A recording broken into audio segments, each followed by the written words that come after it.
Hi guys, welcome back to Benmore CrossFit at Home. We have got a really simple, a really straightforward workout that actually anybody can do.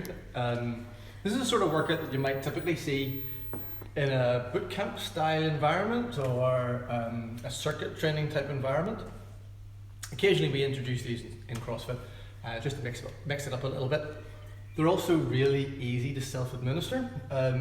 So hopefully you had the opportunity to watch the videos that we pushed out yesterday, and one of them talk about scaling. This sort of workout is self-scaling. So what I mean by that is the individuals will only do as much work as they can in a set period of time. So let me talk you through it, and that'll make a little bit more sense. So we're going to do 4 Tabata rounds, okay? Tabata burpees, Tabata sit-ups, Tabata swings, Tabata burpees again. What is Tabata? Tabata is 20 seconds of work, followed by 10 seconds of rest, repeated 8 times.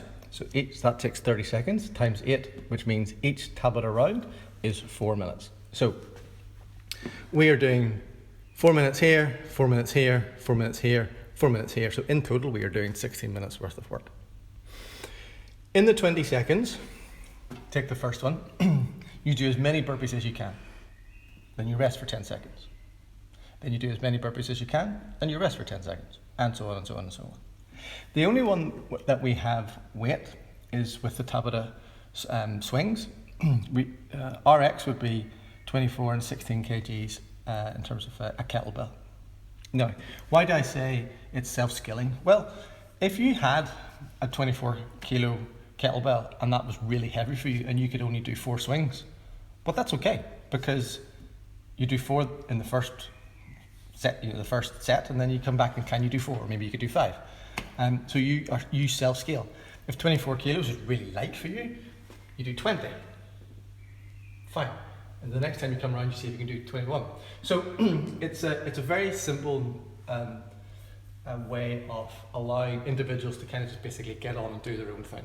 And it's why it's included in boot camps, because as a trainer you can just set it up and let it go. So as a workout at home, this is great because you can just set this up and you can go. Really easy. Okay, so that's the structure. Drop me a line if you get any questions about it. Let's go through the warm-up. 5 minutes of rowing, biking, running, whatever it is, 5 minutes just to get your heart rate warmed up as usual, get your body temperature up. Then we're going to do 3 rounds of 5 squats, 5 burpees, and 5 pass-through. So, air squats, start off with feet just outside, around at hip width, between hip width and shoulder width apart. Chest is up, tummy is tight, bum is tight. Push my bum, in this case, through the back door. So I sit down and stand. And stand. Squats. 5 air squats. Followed by 5 burpees. Burpee, fall onto the floor, get back up again. Really simple, looks like this. If you find, for whatever reason, the falling onto the floor, popping back up again is too hard or too sore, you've got some joint issues, feel free to modify that. So modified versions look like onto the floor, step up, jump. Other modified versions look like step back, onto the floor, step up, jump. You can go onto your knees, it's fine. And then, so 5 of those, followed by 5 pass-through. Pass-through looks like this. Start with your legs as straight as you can make them. Bend from the waist. Fold onto the floor. Walk into plank position. Pass your head through into a downward dog style position. And twist to your right. Keeping your arms straight. Twist to your left. Keep your arms straight. And then keeping your legs as straight as you can in the back. Stand up again. Okay. So 5 squats, 5 burpees, 5 pass through, 3 rounds. Sorry, I've got peanuts stuck in my throat. Okay, 3 rounds. Then we're going to move on to 90 seconds of downward dog into Cobra. And actually, I'm going to suggest, Sarah, you demo this one because the good people at home have seen my flexibility. Take this off so you can see better. Okay, so Sarah gets into downward dog.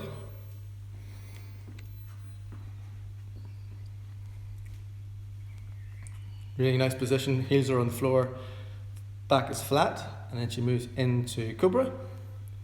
Goes into plank, pushes up, nice and smooth, hips are on the floor, and then from there, reverses out through that. Yep. And back into Cobra. Okay, now I'm going to get work on it. And I'm going to suggest actually that we cover me doing it because it's you're showing the pro version. Oh, I don't know about that. All right. So Sarah was showing I think in my book the pro version. Do it as best you can. This is my version. So,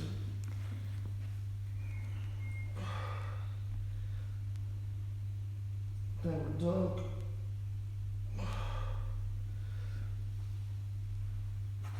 So this is where I really struggle to keep my hips on the floor. I'm doing what I can. Keep your shoulders down too. I'm keeping my shoulders down.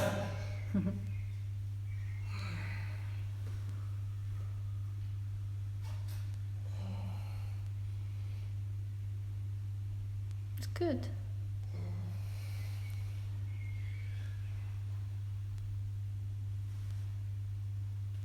Anyway. Get the idea. So 90 seconds of downward dog into Cobra. Cycle through them as much as you want.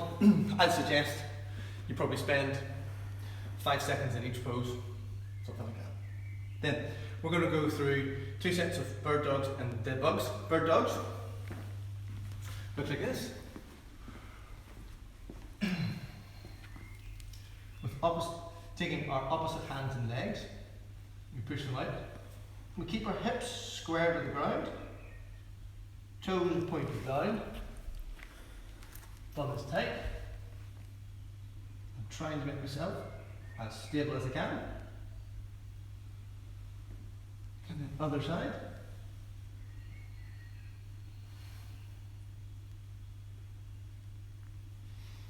So 20 per side. Now you've got 2 options. You can either go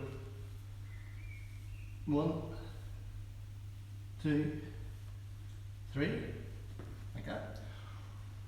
Or you can go 1, 2, 3, and so on and so forth. So as long as you do 40 total, dead bug. Kind of like the opposite of the bird dog. We lie on our backs. Opposite hands and legs. Tummy is really tight. A couple of important things here. Low, small part of the back. Does not have any space between it and the ground, so you tilt your hips up. Make sure that space disappears. Make sure your chin is close to your chest. And that your legs don't ever come into this position. It's very easy, tempting to do that. Make sure that your legs don't come past vertical. And from here, we cycle through. Turn out legs and arms. And notice that my feet don't touch the ground, they're just off the ground ever so slightly. See on my hands. And what I'm trying to avoid is doing this. Too easy. Okay. So 20%, so again 40 total. Now we're going to go through our shoulder routine pretty quickly.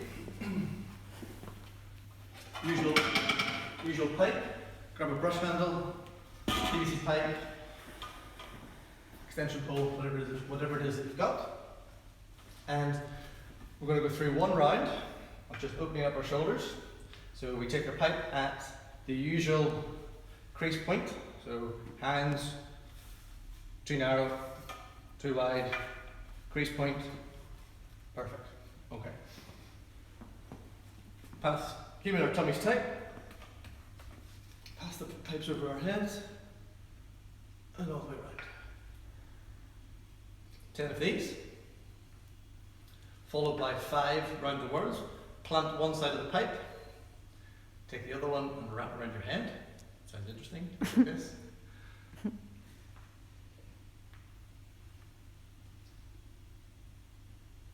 So 5 of those, and then 5 the other way around. Okay. Important thing is, grip, completely full the whole time, elbows locked out the whole time. Okay, we're getting there guys, we're getting there, we're almost warmed up. Good mornings. 2 sets of good mornings, one with some weight, one without any weight. Good morning looks like standing, feet hip width apart, tummy pushed out, fat, fat, fat as you can make it. Take your little finger, stick it in your belly button, take your thumb, put it on your sternum. Keeping your legs straight and your back straight, bend over until you feel this gap getting smaller. That's the point at which you stop. So for me it looks like this.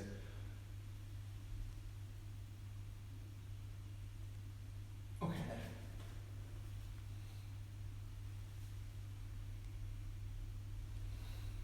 If you have a slight bend in your knees, that's okay.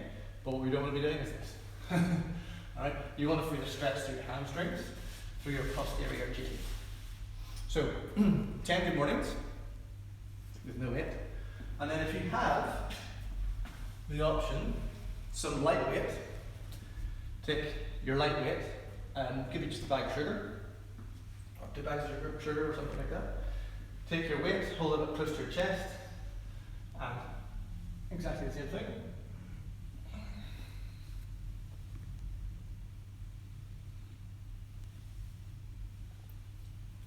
Okay, so 10 with no weight, 10 with weight. Alright, so all warmed up, ready to rock and roll. I'm going to go through some drills in terms of swings. There are 2 different types of swings that you might have heard. A Russian kettlebell swing, an American kettlebell swing. What's the difference? Why are they called Russian? Why are they called American? We were having this conversation before we started. We don't actually know. We think the American one, because it goes over our head, was probably dubbed by some cocky American person that thought, hey, we're better and we go higher and Russians are rubbish. I don't know. Who knows? Just made that up. So basically, a Russian swing goes from your normal kettlebell swing position, which we'll demo in just a moment, from here to here. And then an American swing goes from here to here. So let me just grab a kettlebell. So Russian swing, start off with, and if you're using an odd object, this is a perfect exercise for an odd object because it can be a kettlebell, it can be a dumbbell, it can be a stuffed rucksack, it can be jugs of milk. I mean, it could just be anything. It doesn't matter at all. You start with your feet approximately shoulder width apart. Tummy is tight. And all of this movement comes from our hips and our glutes. It doesn't come from our lower back. Let me show you what the movement looks like. So Russian, American,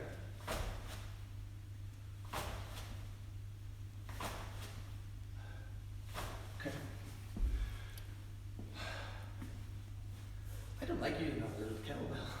I prefer. So the all of the movement comes from your hips, and then your arms just guide the weight. So let me show you again. I like to start off with just a few little kind of pulses just to get the thing going.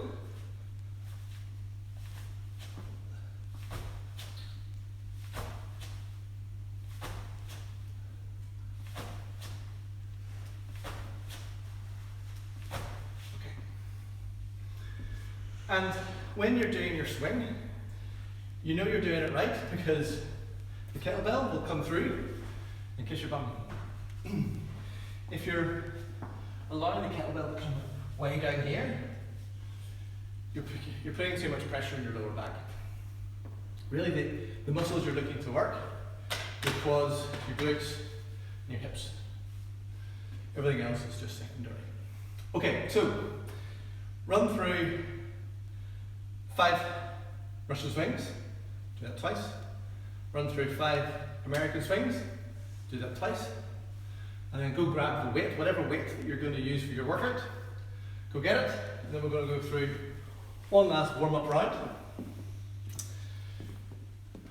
You're going to do 5 burpees, 5 sit-ups, 5 swings, and a last set of 5 burpees. And that's just a practice to get everything warmed up, make sure you know where all your equipment's going to be, where you're going to get everything set up. That's pretty much it. One last thing, we were using AMADs, again, advertising for atlanticbarbell.co.uk for all of your CrossFit needs. We put these in the small of our back, and it just helps fill in that natural arch. A great substitute is a rolled up towel. Okay. If you do have one of these, make sure you're putting the fat part to the fat part, not the thin part to the fat part. Fat, fat, fat, fat.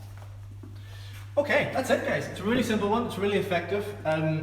My experience of having done the workout, first 4 minutes of burpees, fine. Sit-ups were okay. Yeah. Yeah, they're okay. They're my least strong movement out of them. They were okay. Yeah.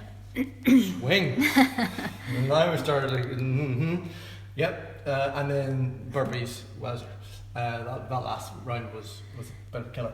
To be really clear, there's no time in between any of these sets. Okay, so you don't like do tap of burpees, go have a rest, tap of sit-ups, go for it. No, just set it all up. So it's 16 minutes, straight all the way through. Alrighty. Hope you guys enjoyed it. I've got a great one planned again for tomorrow. This is a good one to come back from a few days off, a few days of rest. Happy birthday to Erin again. And we will see you again for the next one. Have fun. See you later.